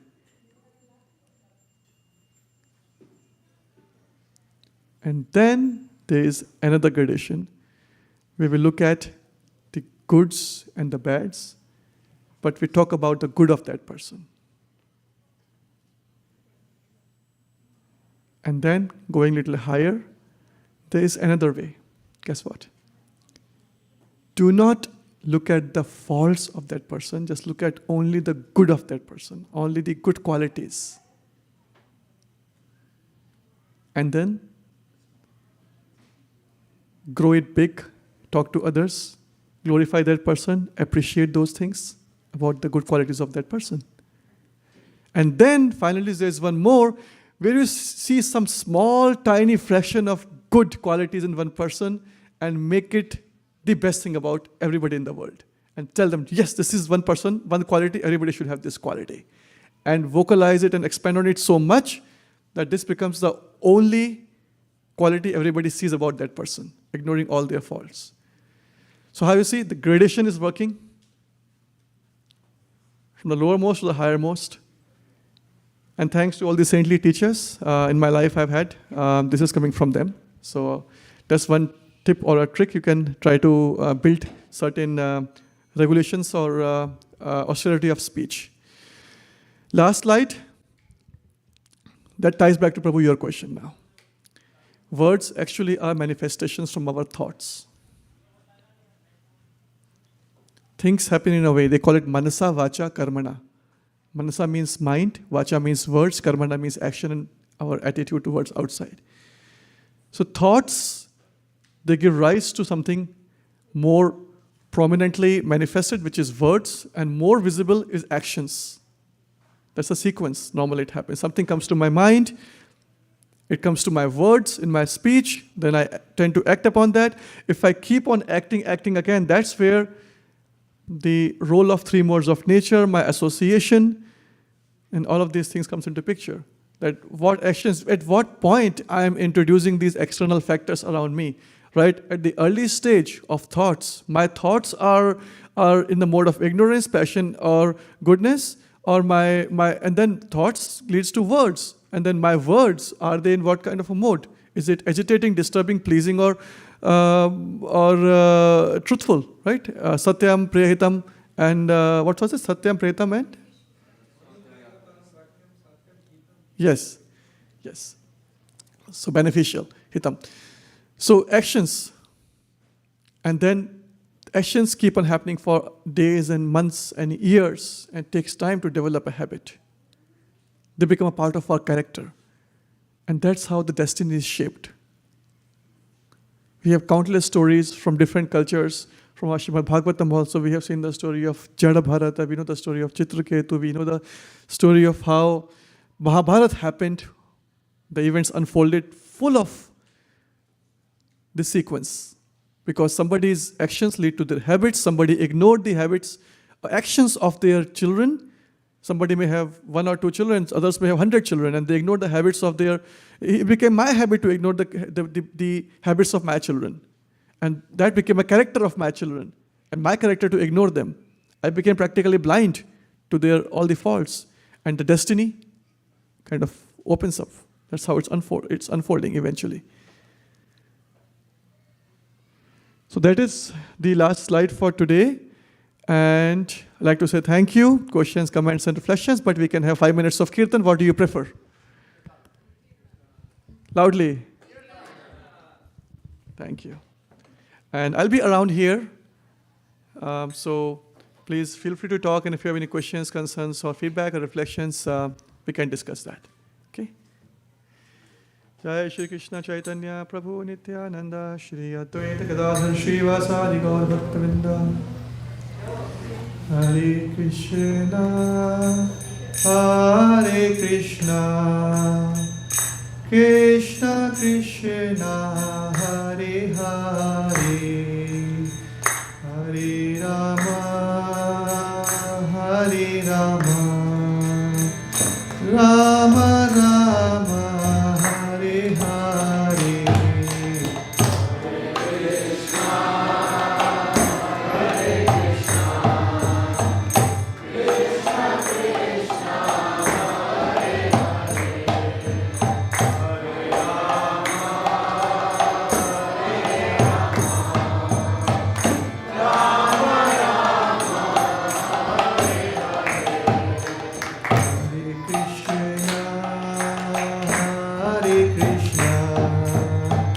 Krishna Krishna Hare Hare Hare Rama Hare Rama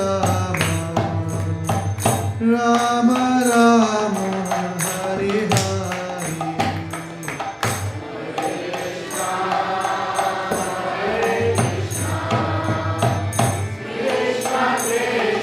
Hare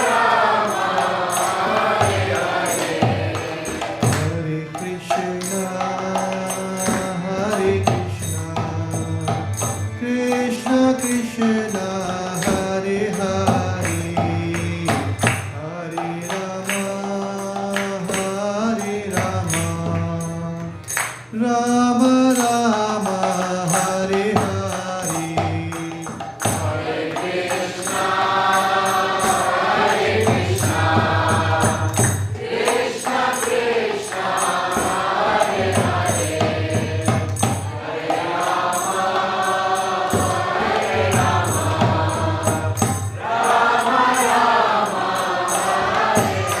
Hare Krishna, Hare Krishna, Krishna Krishna, Hare Hare, Hare Rama, Hare Rama, Rama Rama, Hare Hare.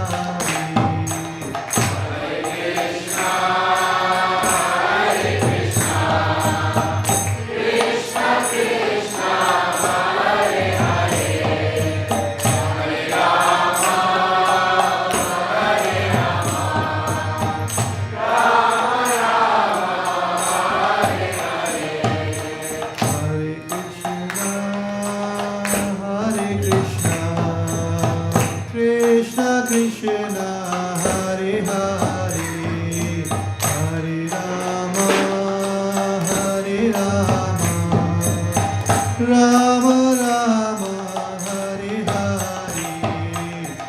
Hare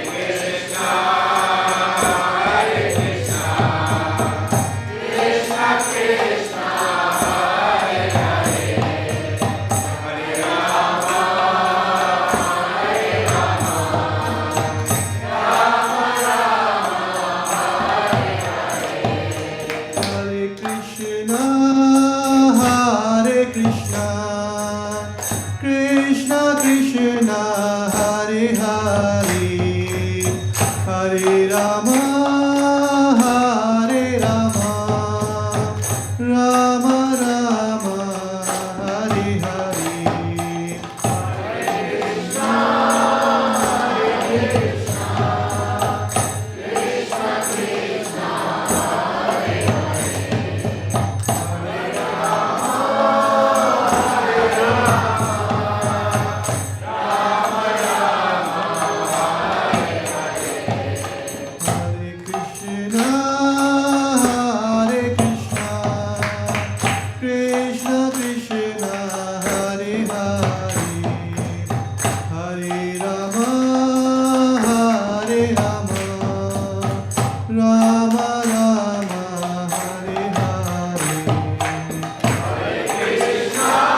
Krishna,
Parivedakacharya Stotra Sati Shri Srimad His Divine Grace Samaya Charanarvind Bhakti Vishnu Prabhupada Ki Jaya Vishnupad Paramhans Parivedakacharya Stotra Sati Shri Srimad Bhakti Siddhasana Prabhupada Ki Nanda Koti Vaishnavrind Ki Nama Acharya Shri Haridas Thakur Ki Prem Se Kaho Shri Krishna Chaitanya Prabhu Nityananda Shri Advait Gadadhar Shri Vasadi Gaur Bhaktivinoda Ki Shri Radha Krishna Gop Gopinath Sham Kund Radha Kund Giri Govardhan Ki Mathura Vrindavan Dham Ki Navadvip Mayapur Dham Ki Purushottam Kshetra Jagannath Puri Dham Ki Bhakti Devi Tulasi Maharani Ki Ganga Mai Yamuna Mai Ki Samavet Bhaktivinoda Ki all glories to assembled devotees, all glories to assembled devotees, all glories to assembled devotees, all glories to the upcoming Balram Purnima festival. Jai. Thank you so much for your participation, and we will get ready for the next ceremony, which is the Aarti. So please enjoy the dancing, but before that, let's take a moment to keep all of the seats and asanas back and roll the carpet.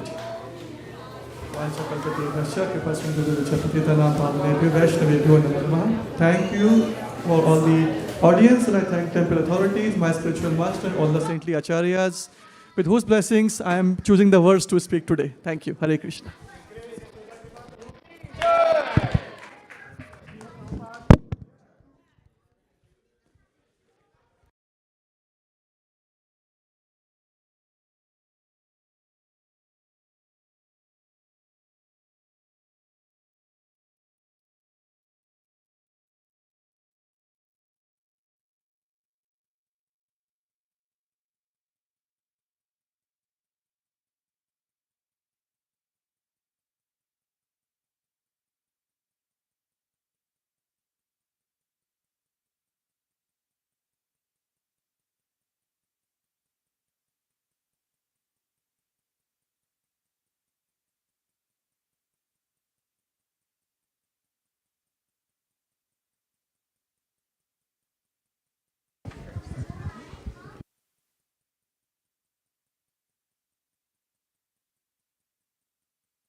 Bhaja Bhakata Vatsala Shri Gaura Hari Bhaja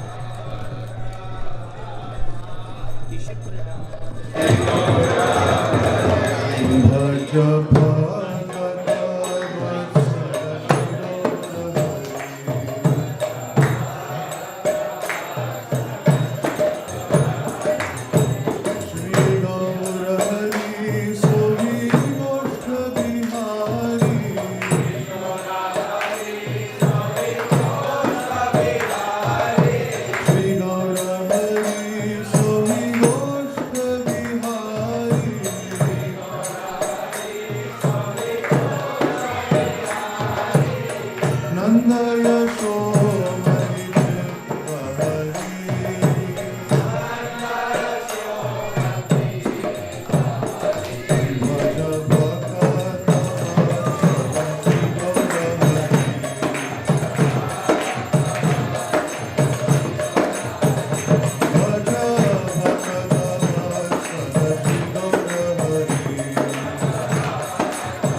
भजन करे न कृष्ण मोरे कुतुहारी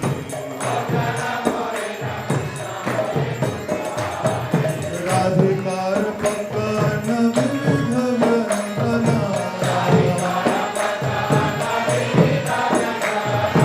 परमानंद कृष्ण करे न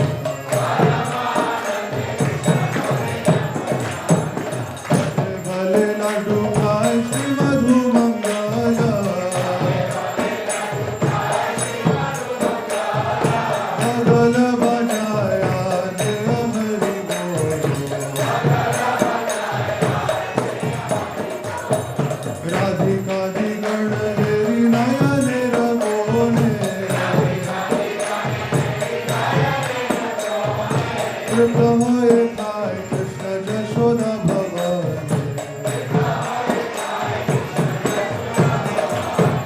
गोदानंद प्रिय कृष्ण सुभाषित वारी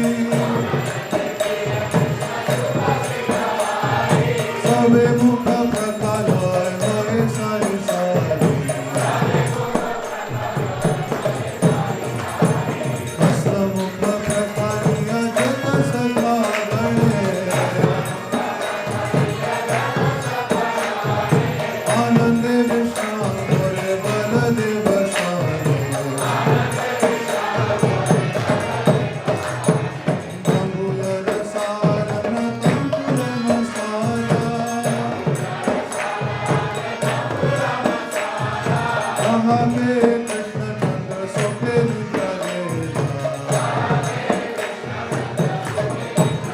विशाला काचिकी पुच्छ चामर ढुलाया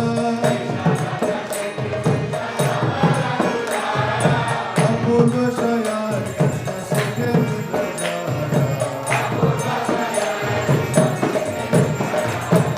यशोमती आज्ञा के निष्ठानी को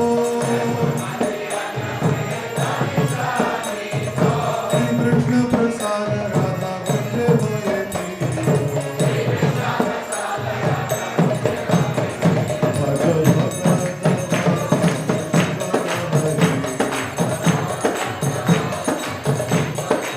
भज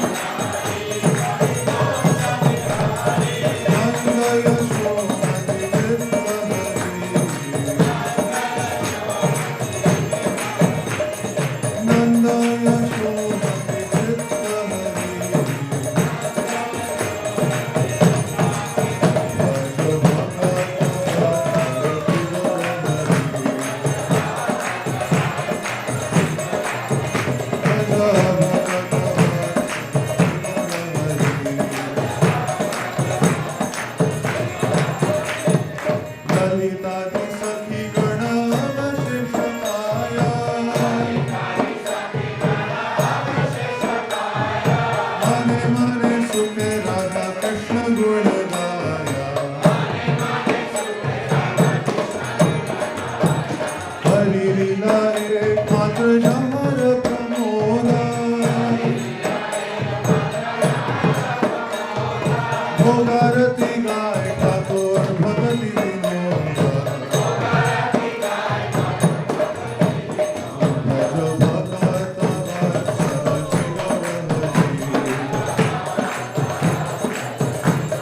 श्री गौर हरि सोहि गोष्ठ बिहारी श्री गौर हरि सोहि गोष्ठ Bihari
Krishna Krishna Hare Hare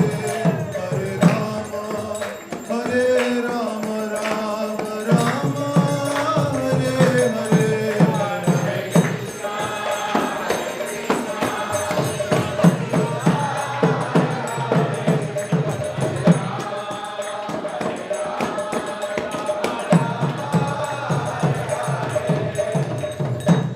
Hare Krishna Krishna Krishna Hare Hare Hare Rama Rama Rama Hare Hare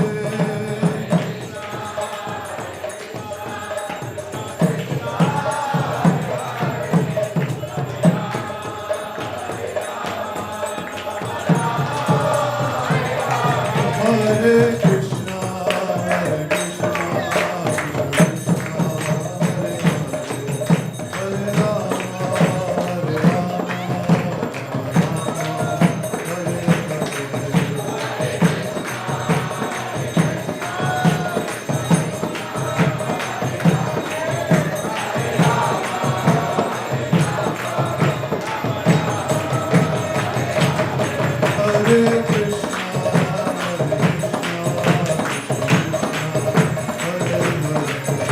Hare Rama Hare Rama Rama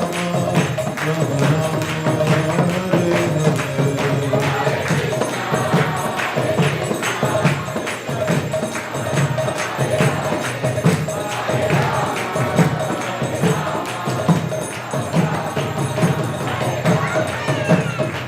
Krishna Hare Krishna Krishna Krishna Hare Hare Hare Rama Rama Rama Hare Hare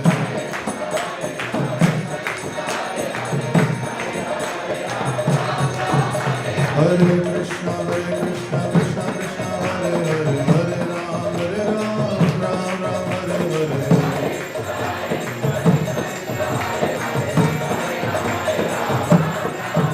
Hare Krishna Krishna Krishna Hare Hare Hare Ram Ram Hare Hare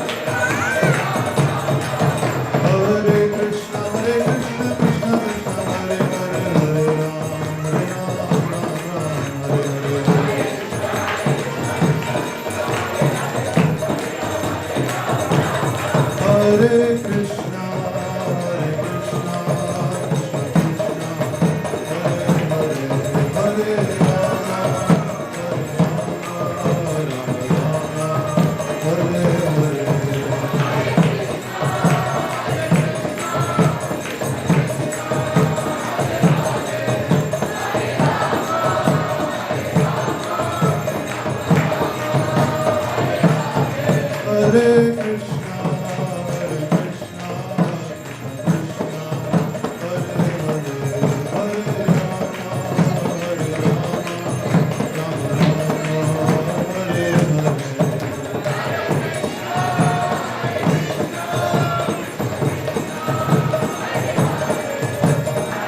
Krishna, Hare Hare, Hare Rama, Hare Rama,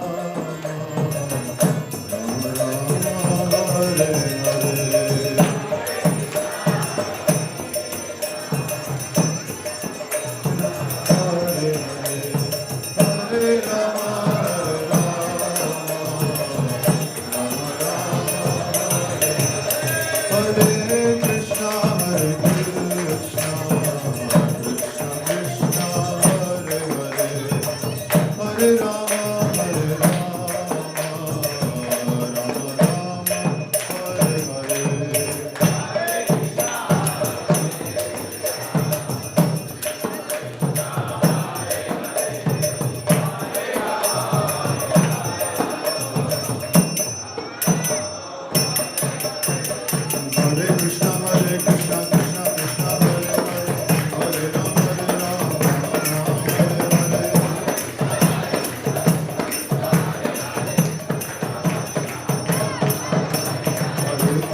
जय विष्णुपाद परमहंस परिवदकाचार्य सूत्र सत श्री श्रीमद्भय चरणारविंद भक्ति विधान स्वामी श्री प्रभुपाद की जय विष्णुपाद परमहंस परिवदकाचार्य अष्टोत्तर सत श्री श्रीमद् भक्ति सिद्धांत सरस्वती ठाकुर प्रभुपाद की अनंत कोटि वैष्णव वृंद की नामाचार्य श्री हरिदास ठाकुर की प्रेम से कहो श्री कृष्ण चैतन्य प्रभु नित्यानंद श्री अद्वैत गदाधर श्रीवास आदि गौर भक्तवृंद की श्री श्री राधा कृष्ण गोप गोपीनाथ श्याम कुंड राधा कुंड गिरी गोवर्धन की मथुरा वृंदावन धाम की नवद्वीप मायापुर धाम की पुरुषोत्तम क्षेत्र जगन्नाथ पुरी धाम की भक्ति देवी तुलसी महारानी की गंगा माई यमुना माई की समावेद भक्तवृंद की all glories to assemble devotees all glories to assembled devotees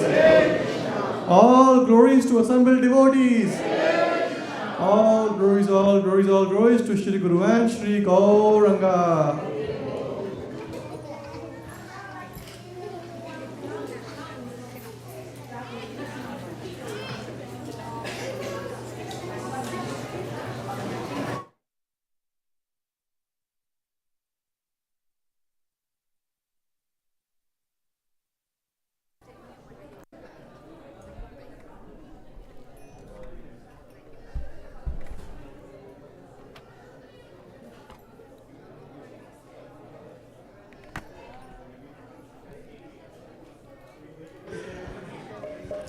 Namaste Narasimhaya.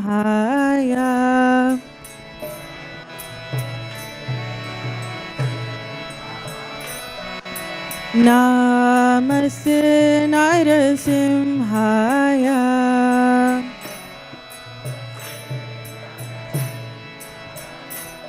Praladadayine.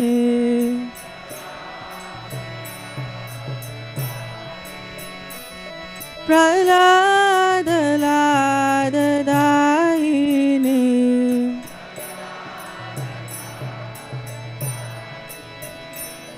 Hiranyakashipurvakshaha.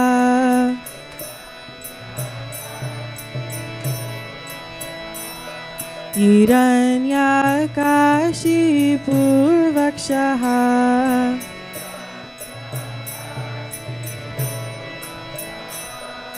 Shilatankanakalaye.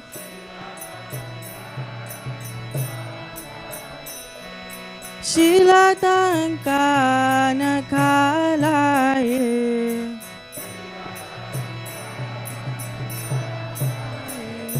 Ito Narsimha Parato Narsimha.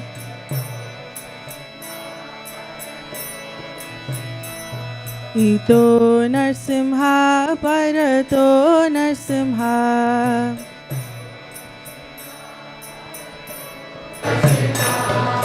Yato yato yami tato Narsimha.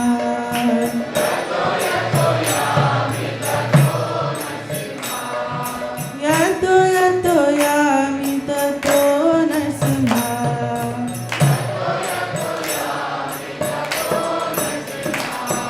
Kabir Narsimha Hridaye Narsimha.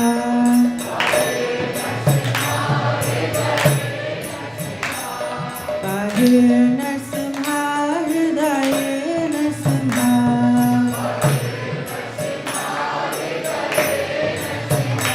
Narasimha Marim Sharanam Papadim.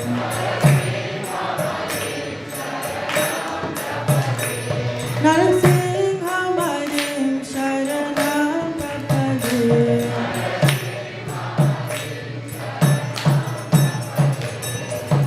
Kavakara Kamalavarnaka Adbhuta Shringam Dalita Hiranyakashipu Tanubringa Keshavadika Narahari Rupa Jaya Jagadisha Hare. Jaya Jagadisha Hare. Jaya Jagadisha Hare.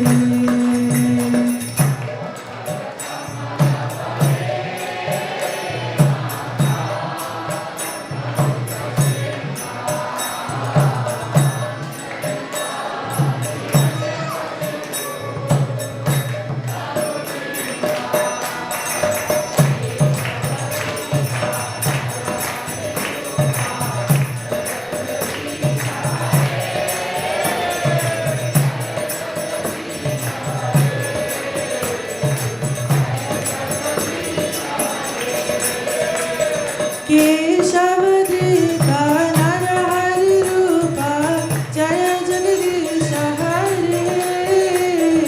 Jaya Jagadisha Hare. Jaya Jagadisha Hare.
Shri Prabhupada ki jai, Gurudev ki jai. Hari Hari Bol.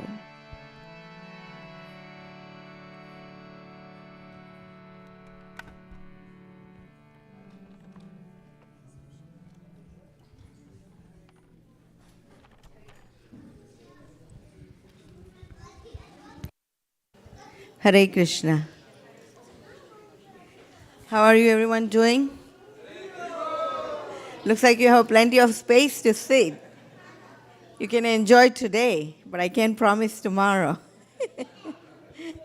All right, so what's happening tomorrow? And I'm understanding you all are coming tomorrow, correct? Yes, so tomorrow morning we begin at 4:30 a.m. celebration of Sri Balarama Purnima. And we will be having a wonderful festival starting 4:30 a.m. We will go till 9 a.m. and then we'll begin again at 5 p.m. So please come early if you want a parking space on Latham Street. So you can also attend the whole program with Vaisheshika Prabhu. He will be here. And we'll followed by nice Chitraketu, Abhishek, and Prasadam. And of course, the Julan. So we look forward to having you tomorrow. Today, throughout the day, also there is going to be lots of service. It's not that you have to do a whole lot. Krishna says, patra pushpam phalam, even small thing, do something. So let's come together and do wonderful service to celebrate Balaram Purnima at ISV. Okay, so that's for tomorrow. And then next week, we're going to get ready for Janmashtami festival. But before we go into all the details, you will see the lots of emails from us, so please look out for an email. And I will make it short here, and I would like to thank today's speaker, Yaśodā-krpā Prabhu, for wonderful Krishna Katha.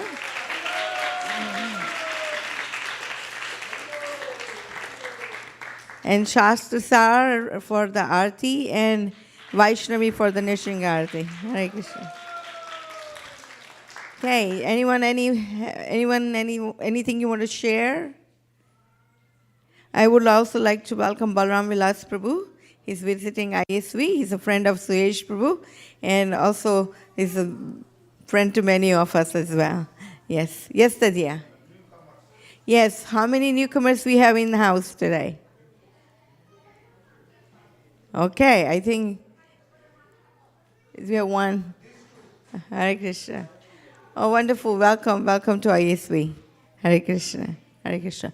Okay, so we'll have prasadam in the side of the parking lot. We will be honoring prasadam outside because, as you will see, we're going to get set up for the festival. We're going to set up the tables and everything and get started with the decoration, the chopping, prepping, washing. 200's a bucket. Because next weekend, we're going to be cooking for prasadam for 10,000 people. You believe it or not, we're going to have 10,000 people at ISV. So that's because we're going to have the wonderful celebration of Shri Krishna Janmashtami. Okay, anything, if you have a question, we will be around. Please ask us to make this festival successful. It requires all of your help. And if you can't help, you're welcome to help in donation, whatever you like. So any way you can pitch in is very much appreciated. Hare Krishna. With this, Madhuri will lead us into prasadam prayer.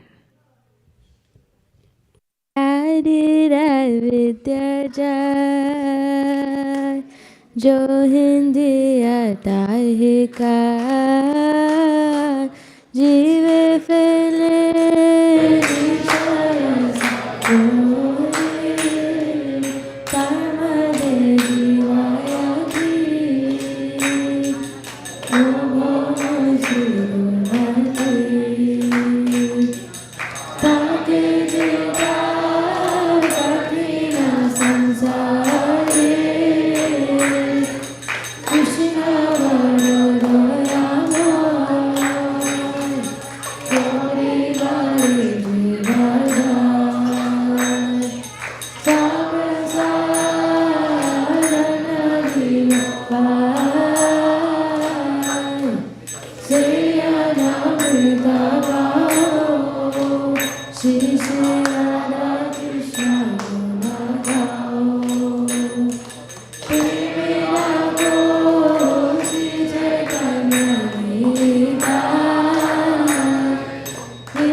Maya Sopadayate Prasana Chetaso Buddhi Bhava Purishate Kailoka Gupta Sarganda Vasalankar Vajita Ushita Bodhi Rodaka Stavamaya Jainai Shushruka Karshitam Vati Nitam Vadurudeshita Patimate Avotaya Matakala Vikarana Nadeshariya Mastata Nakarani Mastata Patavanam Dutam Sheshe Guptayam Hariyate Mahaprashadam Ki Hare Krishna, one more announcement. So, everybody must have got an email from His Grace Govind Sharan Prabhu about kids care sign up. Please take it very seriously and sign up your kids, because during the peak hours it's very crowded and it's not recommended for kids to be here for their own safety and also for the crowd control and all to have a good experience to all the visitors who will be visiting us. You won't believe that 10,000 visitors will be visiting within that time span of 5 p.m. to 11 p.m. So please register your kids. We have so many wonderful activities in the park, and the kids center is just an extended facility of what's happening here. There's going to be Krishna Katha for the kids, there'll be story time, there is going to be games, there's going to be Abhishek, and we have a 8-course meal of Ekadashi Prasadam for the kids. So please, we highly earnestly request you that please register all your kids for 5 p.m. to midnight care, and we'll take care of everybody. Thank you. Thank you so much. Please reach out to me if you have any questions regarding kids care. Hare Krishna.